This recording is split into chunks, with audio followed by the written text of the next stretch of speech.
Hi అండి, అందరికీ నమస్కారం. ఈ వీడియో పూర్తిగా విని లైక్ కొట్టి షేర్ చేయండి. ఎందుకంటే ఇది ఒక అమ్మాయికి సంబంధించిన విషయం. ఆల్రెడీ మీరు తమ్మునేల్లో చూశారు. అసలు ఏం జరిగింది అనేసి నేను కనుక్కున్నాను. ఇది మేము టౌన్లో ఉంటున్న ఏరియాలో, మేముంటున్న ఏరియాలో జరిగిన సంఘటన. ఈ అమ్మాయి మా పిల్లలు వెళ్ళే స్కూల్కే వెళ్ళేదన్నమాట. జస్ట్ ఈ సంవత్సరం అయితే వేరే స్కూల్కి వెళ్ళింది, పక్కనే ఇంకో స్కూల్కి. నా ఫ్రెండ్ కూతురు ఈ అమ్మాయి ఒకే క్లాస్మేట్ అనమాట. నేను కనుక్కున్నాను, నా ఫ్రెండ్ అంతా చెప్పిందనమాట. ఏం జరిగింది అంటే, అసలు స్కూల్ నుంచి అయితే ఇద్దరు వచ్చేసినారు. ఇది 3 రోజుల నుంచి నేను వీడియో చేద్దాం అనుకున్నాను, కానీ ఈరోజు అయితే కుదురుతుంది. ఇప్పటికి అమ్మాయి చనిపోయి 4 రోజులు 5 రోజులు అవుతుంది. ఇంటికి వచ్చారు, కొద్దిసేపు రిలాక్స్ అయ్యారు. 8 గంటల నుంచి 9 గంటల టైంలో జరిగిన సంఘటన ఇది. ఫోన్ కోసం అక్క చెల్లెలు ఇద్దరు గొడవ పడుతున్నారు. చిన్న అమ్మాయి 8th క్లాసు, పెద్ద అమ్మాయి 10th క్లాసు. గొడవ పడుతున్నారు కదా. ఇది ప్రతి ఇళ్ళలోనూ జరిగే సంఘటనే. ఇద్దరు పిల్లలుంటే అమ్మ ఫోనే ఖాళీగా ఉంటుంది ఇంట్లో. గొడవ పడ్డారనమాట. అమ్మ మందలించింది, నాన్న కూడా మందలించారు. ఏంటమ్మా మీరు రోజు ఫోన్ కోసం గొడవ పడతారు, చదువుకోవచ్చు కదా, ఫోన్ పక్కన పెట్టండి అనేసి. నాకు తెలిసి దాదాపు పేరెంట్స్దే తప్పు ఉంటుంది. అది మళ్ళీ మాట్లాడుకుందాం. ఇప్పుడు ఈ విషయంలో ఏం జరిగిందంటే, గొడవ పడినారు. అమ్మ అయితే చిన్న పాపకే సపోర్ట్ చేసిందనమాట. అంటే పెద్ద అమ్మాయి కదా, నువ్వైనా కొంచెం కాస్త తెలివి తెచ్చుకొని చిన్న అమ్మాయి అన్నీ అమ్మాయి మీదకి రావద్దు, నువ్వే కొంచెం సర్దుకొని పో అనేసి అమ్మ అయితే మందలించింది. ఇంకా అంతకంటే ఏమీ అనిండరు, తల్లులు ఏమీ అనరు అనమాట. చిన్నపిల్లలకే సపోర్ట్ చేస్తారు. నేను కూడా అంతే అనుకోండి. అంటే వాళ్ళు కొంచెం వీళ్ళకంటే పెద్ద ఉంటారు కాబట్టి. ఈలోగా ఇంకా అంత జరిగిన సంఘటనకే అక్కడ సౌండ్ వస్తుంది, అందుకే ఇక్కడికి వచ్చేసినాను. ఈలోగా ఏం జరిగిందంటే, మామూలుగా అమ్మాయిని ఎప్పుడు తిట్టినా అలిగినప్పుడల్లా బెడ్రూమ్లోకి వెళ్ళి డోర్ వేసుకునేదాన్ని అనమాట. కానీ ఈరోజు కూడా అలాగే జరిగింది. కానీ అమ్మ అయితే లైట్గా తీసుకుందనమాట. మామూలు మెల్లే అమ్మాయి నేను తిట్టినప్పుడల్లా వెళ్ళి రూమ్లోకి వెళ్ళి తలుపు వేసుకొని కొద్దిసేపు కోపం చల్లారిన తర్వాత వస్తుంది అని అనుకునేసింది. కానీ ఆ అమ్మాయి ఎప్పుడు చేసినట్టుగా ఈరోజు అయితే చేయలేదనమాట. అమ్మ ఫోన్ ఇవ్వలేదని, చెల్లికి సపోర్ట్ చేసిందని బాధతో వెళ్ళి రూమ్లోకి వెళ్ళి డోర్ వేసుకుందనమాట. అమ్మ ఇంకేదో వంటింట్లో పని ఉంటే చూసుకుంటుందనమాట. కొద్దిసేపటికి టేబుల్ తన్నిన సౌండ్ అయితే వచ్చింది. సౌండ్ రాగానే అమ్మ వెళ్ళి చూస్తే డోర్ లాక్ వేసింది కదా. ఇంకా వెంటనే డోర్ అయితే తీయడానికి అవ్వలేదనమాట. ఇంకా ఫోన్ చేపించి వాళ్ళని పిలిపించుకొని డోర్ అయితే పగలగొట్టేశారనమాట. చూస్తే అమ్మాయి తన వేలుతో ఉర్రు వేసుకొని అలాడుతుందన్నమాట.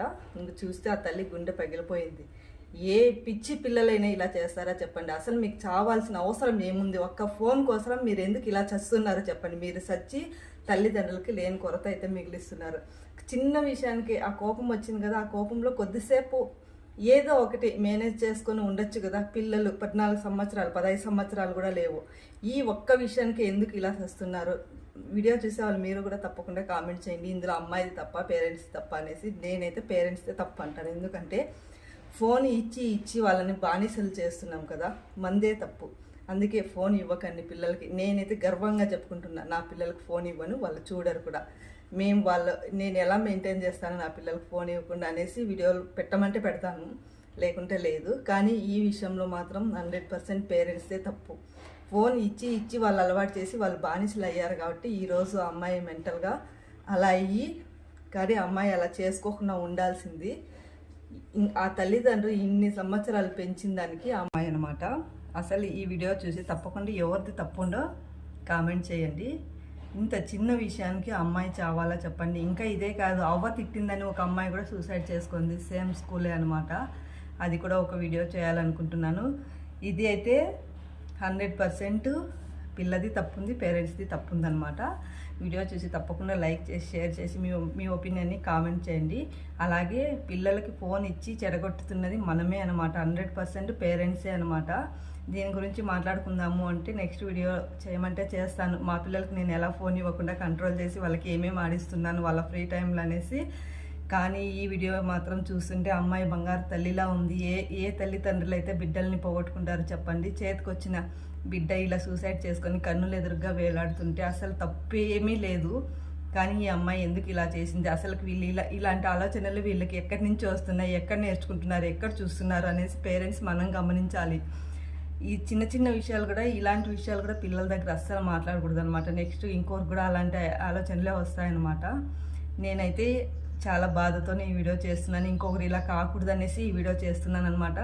అమ్మాయి అలిగి గదిలోకి వెళ్ళిందంటే ఖచ్చితంగా పేరెంట్స్ గమనించాలి. ఎప్పుడూ వెళుతుందిలే మామూలు మేలే అని మాత్రం ముందు రోజుల్లా లేరనమాట. ఇప్పుడు ఎప్పుడు వెళ్ళి గదిలోకి వెళ్ళి కోపంతో చల్లారిన తర్వాత మళ్ళీ డోర్ తీస్తుందిలే అనే ఆలోచన పేరెంట్స్కి ఉండకూడదు అనమాట. అమ్మాయి డోర్ వేసిందంటే ఖచ్చితంగా 100% మనం గమనించాలి ఏం చేస్తుంది లోపలికి వెళ్ళి అనేసి. నేను చెప్పింది కరెక్ట్ కాదో తప్పకుండా కామెంట్ చేయండి. గమనించాల్సిన బాధ్యత మనదే ఉందన్నమాట. ఎప్పుడూ వస్తుందిలే అనుకుంటే ఇలా వస్తారనమాట.